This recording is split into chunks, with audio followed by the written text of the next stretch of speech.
E aí, tudo bem? Você está no Te Politizei, muito obrigado pela sua companhia e hoje vamos falar do CEPAC, que é o evento de conservadores que aconteceu no Brasil neste último domingo, dia 7, e foi realizado em Santa Catarina, onde diversos políticos participaram, inclusive Jair Bolsonaro, Nicolas Ferreira, Eduardo Bolsonaro, o governador de São Paulo, Tarcísio de Freitas, o governador de Santa Catarina, mas o destaque hoje vai para o discurso de Javier Milei, presidente da Argentina, que falou sobre os males do comunismo e como ele está reerguendo a Argentina cultural e economicamente. Eu peço para vocês que vocês fiquem até o fim do vídeo, deem uma olhada, porque eu legendei para que todos entendam direitinho o que o Javier Milei falou e que ele explica como o comunismo, como o socialismo matou mais de 150 milhões de pessoas pelo mundo e como isso prejudica as economias de países através do mundo inteiro e o que está acontecendo hoje no mundo para eliminarmos o comunismo das nossas vidas, o comunismo e o socialismo. Muito obrigado, fiquem até o fim do vídeo, agora fiquem com Javier Milei. Buenas tardes a todos. Quiero agradecer a las autoridades de CEPAC por la invitación y al presidente Jair Bolsonaro y a Eduardo Bolsonaro por la cálida bienvenida que he recibido. Realmente me hacen sentir como en casa y es siempre un placer estar entre amigos. Hoy quiero hablarles de la receta económica y cultural del socialismo en América Latina, sobre que ellos están equivocados y nosotros tenemos razón, y si cómo se está librando la batalla por el destino de la Argentina desde que asumimos la presidencia. Si analizamos los distintos casos de gobiernos socialistas o de izquierda en América Latina en los últimos 20 años, encontrarán seguramente una serie de denominadores comunes que aparecen en conjunto y que constituyen una verdadera receta del desastre, tanto en lo económico, en lo social, en lo político y en lo cultural, porque hay una relación de causalidad entre todos estos elementos y no es una mera coincidencia.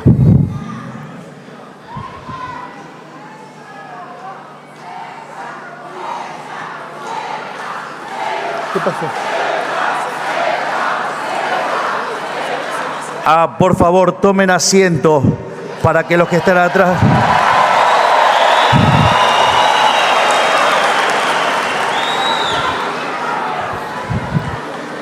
¿Estamos bien ya?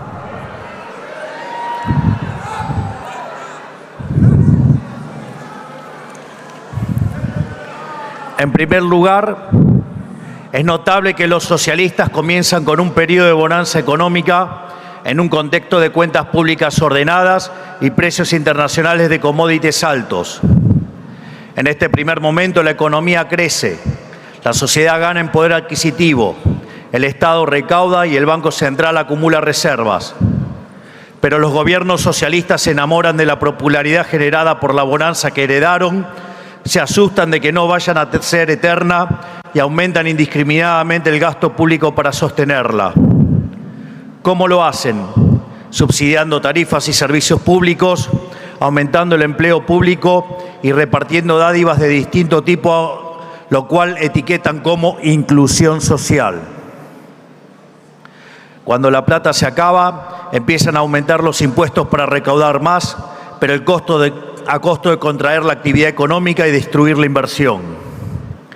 A medida que avanza el tiempo, van consumiendo los stocks para solventar una bonanza ficticia que lo único que hace es hipotecar el futuro.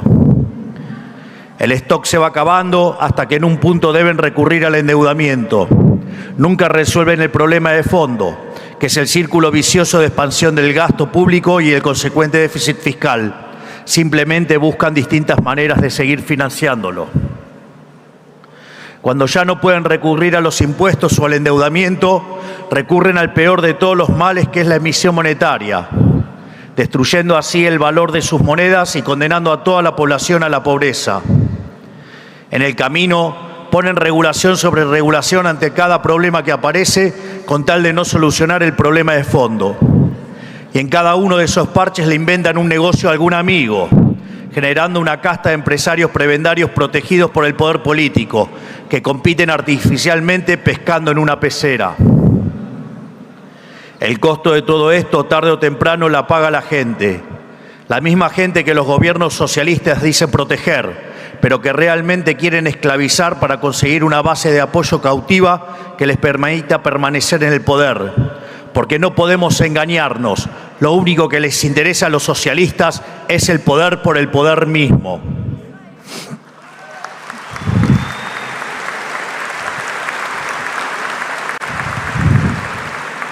La consecuencia es que la gente termina pagando en inflación desenfrenada lo que le regalan en subsidios y termina pagando en bienes más caros y de peor calidad la política de protección industrial y manufacturera que los gobiernos promueven para beneficiar a sus amigos.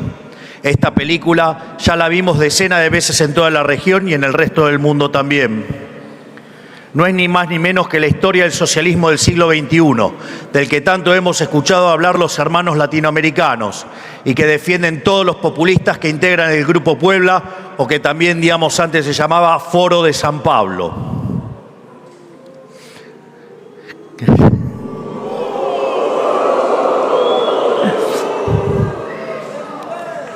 No hace falta que les cuente en detalle cómo la aplicación de esta receta del desastre funcionó en la Argentina en los últimos 100 años y en particular en los últimos 20.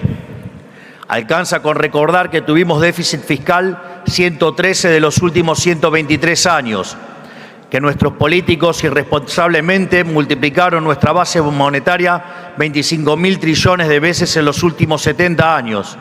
Y esto no es una hipérbole, es un dato duro. Alcanza con recordar que de 1975 para acá, el porcentaje de argentinos por debajo de la línea de pobreza se multiplicó por 10, que tenemos el mismo PBI per cápita que en 2007 y que la economía formal no genera empleo genuino desde hace más de 10 años. Y basta con ver, con mucha bronca, que mientras nosotros nos hundíamos, el resto de los países que tuvieron economías más liberales progresaron. Pero aún así, dentro de lo que es el derrotero de casos de estudio del socialismo latinoamericano, la catástrofe argentina puede ser tomada como un caso intermedio. La pregunta es ¿por qué? Porque por más que lo intentaron, nunca lo lograron llevar el programa socialista a sus últimas consecuencias, porque nunca pudieron terminar de subyugar a la sociedad, porque encontraron un límite en un pueblo rebelde que vela por su propia libertad, que protege con uñas y dientes su propiedad de las garras confiscadoras de los políticos y que se resiste a ser dominado.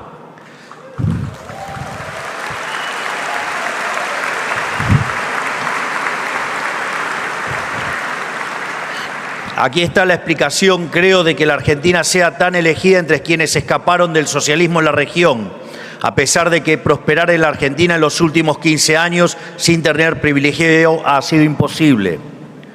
Porque uno puede entender fácilmente que haya 500.000 venezolanos en Chile, que es históricamente un país con una economía libre, por más de que en los últimos años el modelo que tanto bienestar generó para el común de los chilenos esté siendo cuestionado.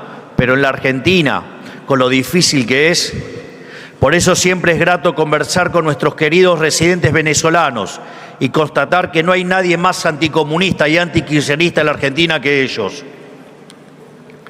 A la larga, como el socialismo es insostenible y necesariamente fracasa, los gobiernos que resisten en esa senda o terminan siendo rechazados por la sociedad o terminan violando la libertad y jugando con la vida de sus ciudadanos para preservarse en el poder. Una y otra vez la historia demuestra que los mismos que se llenan la boca hablando de la democracia, de pluralismo y de opresión son los que están dispuestos a torcer las reglas e inclusive interrumpir el orden constitucional para trincherarse en el palacio cuando el pueblo reclama un cambio.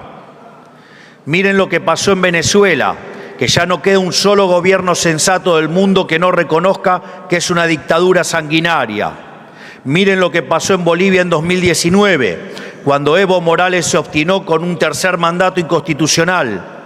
Miren la persecución judicial que sufre nuestro amigo Jair Bolsonaro aquí en Brasil.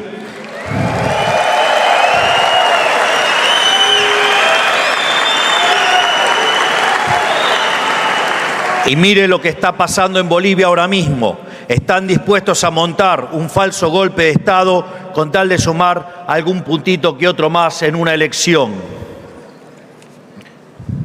Por eso, cuando digo que la Argentina es un caso intermedio, lo es únicamente en términos relativos, porque su punto de comparación es el horror humanitario que han sido otras dictaduras asesinas de la región, como Cuba, como Nicaragua, como Venezuela, de donde se escaparon 7 millones de personas en la última década para no compartir el hambre con las que se quedaron. Y ni hablar de las experiencias socialistas del siglo XX en Europa y Asia, que se cargaron con la vida de más de 100 millones de seres humanos. Por eso digo que como el socialismo es una ideología que va directamente en contra de la naturaleza humana, necesariamente deriva en esclavitud o muerte. No hay otro destino posible para el socialismo.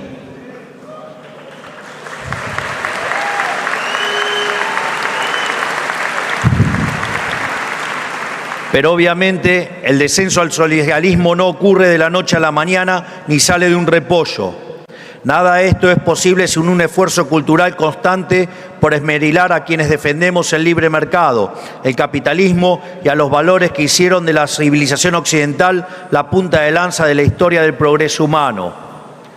Esfuerzo que lamentablemente muchas personas de poder e influencia en el mundo libre han tomado como dado. Solo fíjense las ideas que defienden muchos organismos supranacionales, las ONG, las instituciones educativas y la industria del entretenimiento y los medios de comunicación. Uno se pregunta, ¿por qué lo hacen? En algunos casos lo hacen desde un lugar bien intencionado, en el afán de ser buenos o solidarios. En muchos casos también porque son socios hipócritas y viven del financiamiento que el socialismo le permite.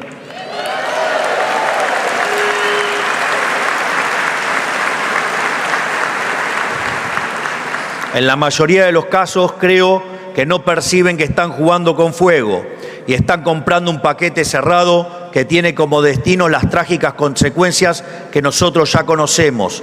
No se dan cuenta de lo destructivo que puede llegar a ser implementar las ideas del socialismo porque lo sienten demasiado lejos. Pero hay que comprender que la combinación entre buenismo y dirigismo conduce al peor de los lugares. Los buenistas se piensan que de las buenas intenciones y la empatía se derivan los buenos resultados y tienen el hubris de pensar que dirigiendo el comportamiento de cada integrante de la sociedad se puede combinar un comportamiento conjunto más eficiente. Hasta se jactan de que lo pueden hacer de manera óptima. O sea, ven un problema y asumen que la solución es tirarle el Estado encima. Y a eso le llaman justicia.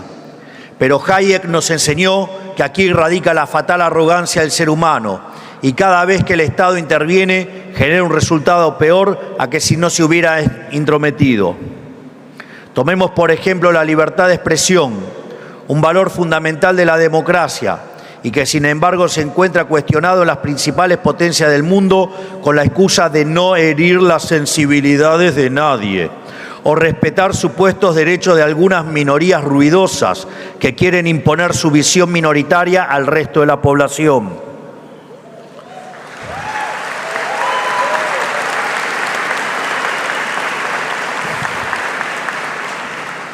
La historia del mundo es testigo de que este tipo de comportamiento decanta en censura y opresión, y sin embargo, cada vez es más frecuente escuchar cómo en países que uno creía respetaban los principios básicos de la democracia, se cometen aberraciones en materia de libertad de expresión y censura.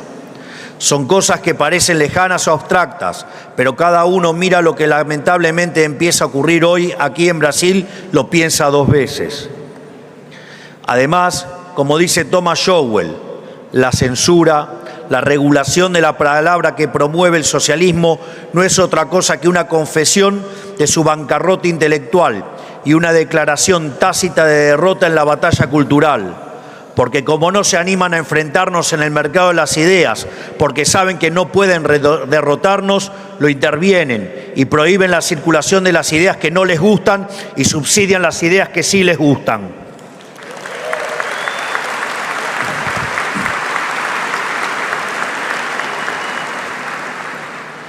Es momento de que recuperemos el concepto de justicia, del que ellos se creen los dueños, pero que realmente han manchado. Porque la justicia de ellos es de la fatal arrogancia, y en nombre de la justicia, que ellos llaman justicia social, han cometido las atrocidades más injustas. En nombre de la justicia han expropiado riqueza que costó generaciones construir. En nombre de la justicia han inventado mercados cautivos para empresarios amigos. En nombre de la justicia han violado una y otra vez los derechos fundamentales de la persona. En nombre de la justicia le han quitado a unos para darles a otros, que casualmente son sus hijos o sus amigos.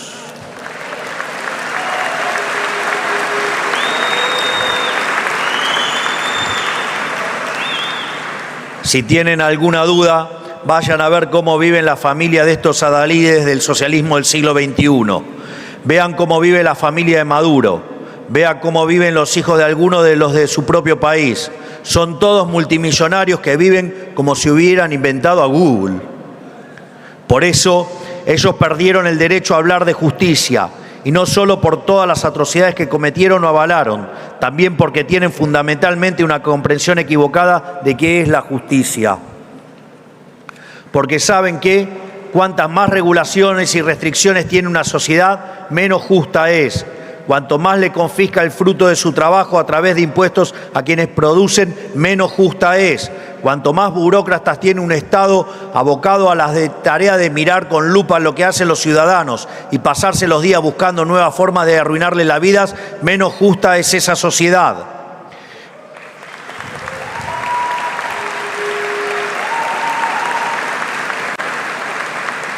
Incluso, cuanto más leyes tiene un país, menos justo es, sobre todo si se trata de leyes que ponen en cuestionamientos los pilares de nuestra sociedad y de nuestro derecho constitucional, que son la defensa de la vida, la libertad y la propiedad.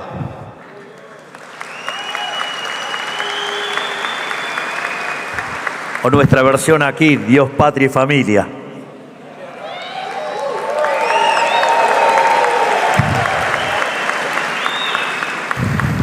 Porque justicia no es que todos seamos iguales. Justicia es quien se esfuerza y se aplica pueda apropiarse del fruto de su esfuerzo y que no tenga que ver progresar en la vida al que no hace nada, pero tiene un amigo en el poder. ¿Cuántos casos?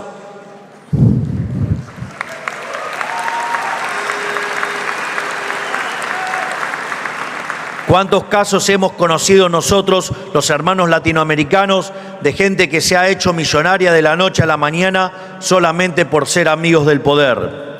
Esa es la historia del socialismo del siglo XXI. Justicia es que cada persona pueda traducir ese esfuerzo a ahorro y poder invertir ese ahorro en tener una vida mejor para sí y para su familia. Justicia es poder aplicar una vida mejor y que realice ese plan sea posible. En definitiva, justicia es que cada uno sea dueño de su vida, o como decimos nosotros, que cada uno pueda volver a ser el arquitecto de su propio destino. Eso sí es justicia.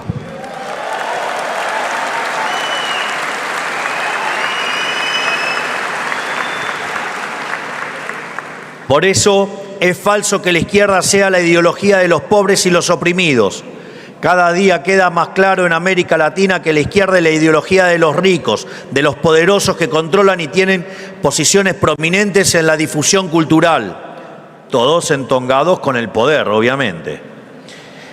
Y cada día queda más claro que la pobreza es instrumento para quienes predican el socialismo, porque la praxis operativa del socialismo consiste en tener al pobre como cliente de su sistema, porque el día que el pobre se independiza, progresa en la vida y sale de la pobreza, el socialismo pierde un cliente.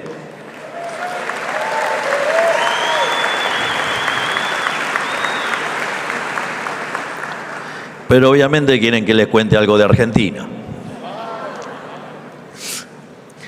Es imposible desconocer que hoy en la Argentina soplan vientos de cambio.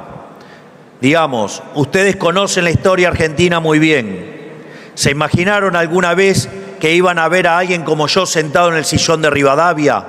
¿Se imaginaron que iban a escuchar a un presidente argentino defender las ideas que defiendo yo con la convicción de cambio radical que tengo yo? ¿O se imaginaron alguna vez un liberal libertario presidente de un país?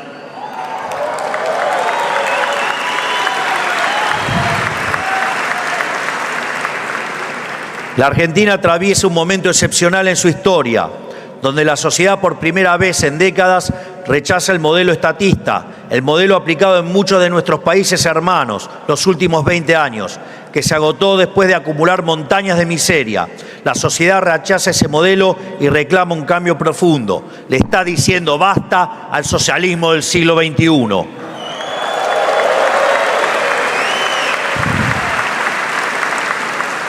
Pero incluso después de todo el daño que han hecho los socialistas, después de dejar un país con 15 puntos de déficit consolidado, ahogado en deuda y sin credibilidad crediticia, y que hubo que rescatar de una inminente hiperinflación, después de todo eso siguen haciendo lo imposible para boicotear la única salida al desastre que ellos mismos generaron. A esta altura del partido, a 7 meses de haber asumido el comando de la nación, somos el gobierno que más palos en la rueda ha recibido de la historia. Y queda claro que no van a titubear en oponerse a todo lo que intentemos, sin importar cuánto los argentinos de bien necesiten y demanden esos cambios. Por eso han hecho lo imposible para boicotear la desregulación del mercado laboral que impulsamos. A pesar de que la Argentina necesita más trabajo y de mejor calidad, no menos. A pesar de que está claro que la única forma de que haya más y mejor trabajo es con más y mejores empresas. Y para que haya más y mejores empresas, contratar tiene que ser una opción viable, no un acto de caridad. Aún así se oponen.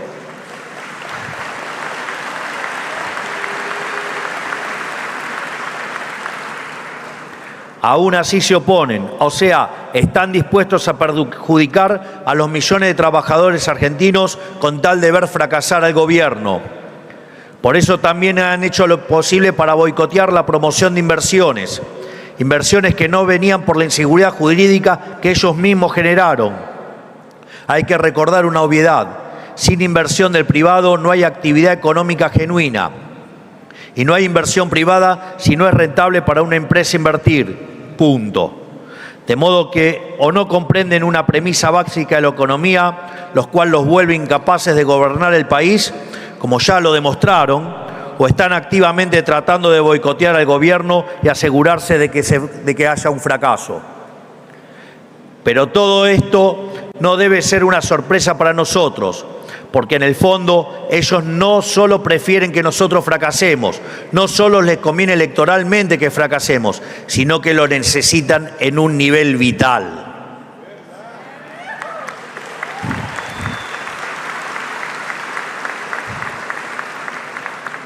Porque si tenemos éxito, habremos desmantelado el sistema corrupto a través del cual le chupan la sangre a los 47 millones de argentinos y de todo lugar donde está vigente el socialismo.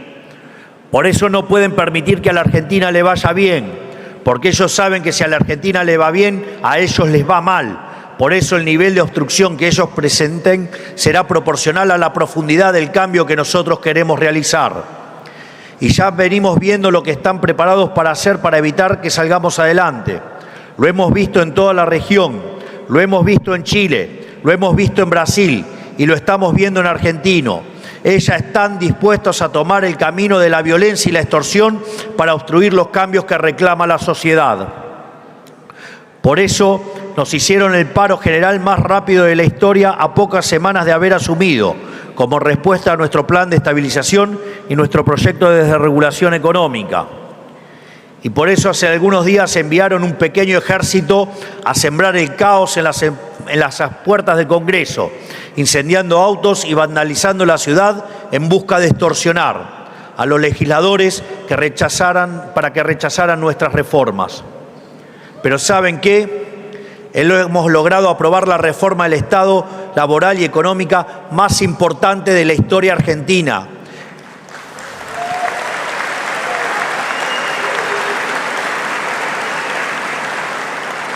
Hemos aprobado una reforma 5 veces más grande que la de Menem, que había sido la reforma más grande de la Argentina. Y si además le suman el decreto de necesidad y urgencia de cuando asumimos, hoy las reformas son 8 veces más grandes que la reforma más grande de la historia argentina. Es decir, estamos llevando a cabo no solo la lucha contra la inflación, sino que estamos transformando de cuajo a la economía argentina.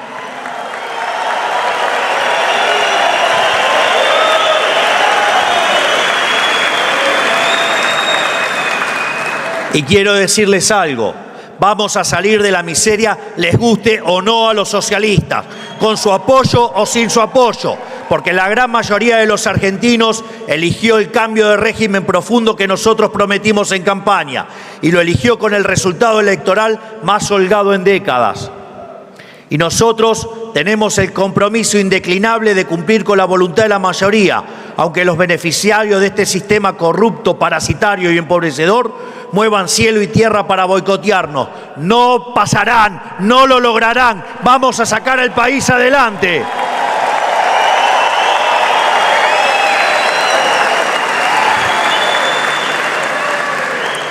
En este sentido, quiero agradecer a todos los que están aquí hoy, que han venido a escucharme y a escuchar a todos los que defendemos las ideas de la libertad.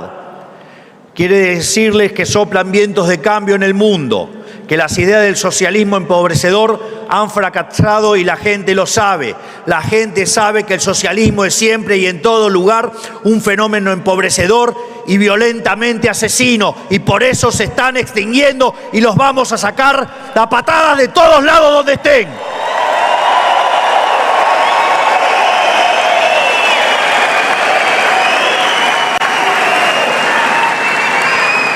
Porque han fracasado en lo económico, han fracasado en lo político, han fracasado en lo cultural y han fracasado en lo social. Y como si esto fuera poco, han asesinado a más de 150 millones de seres humanos. Es hora que el mundo despierte y que le diga nunca más al socialismo.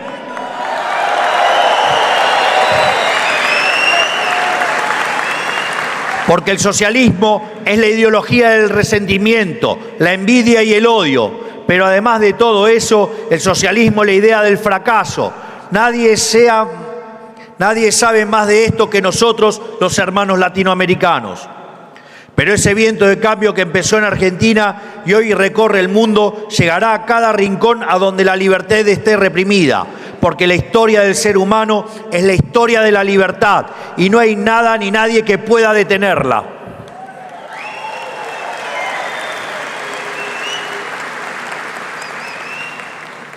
Finalmente, para aquellos menos optimistas que creen que la batalla está perdida, que no podemos hacerle frente a estructuras de poder que se han adueñado de nuestros países, quiero decirles que quien les habla ha llegado a donde llegó sin ninguna estructura, sin dinero, sin partido político ni apoyo a los medios tradicionales, pero con los puños llenos de verdades y con la convicción inalterable de que la vida sin libertad no merece ser vivida. Créanme que se puede.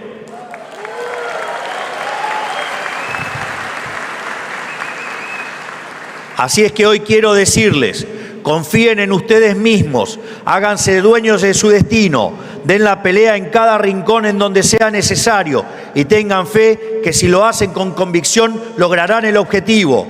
Porque como dice el libro de los Macabeos, la victoria en la batalla no depende de la cantidad de soldados, sino de las fuerzas que vienen del cielo. Y esto recién comienza. ¡Viva la libertad, carajo! ¡Viva la libertad, carajo! ¡Viva la libertad, carajo! Muchas gracias a todos.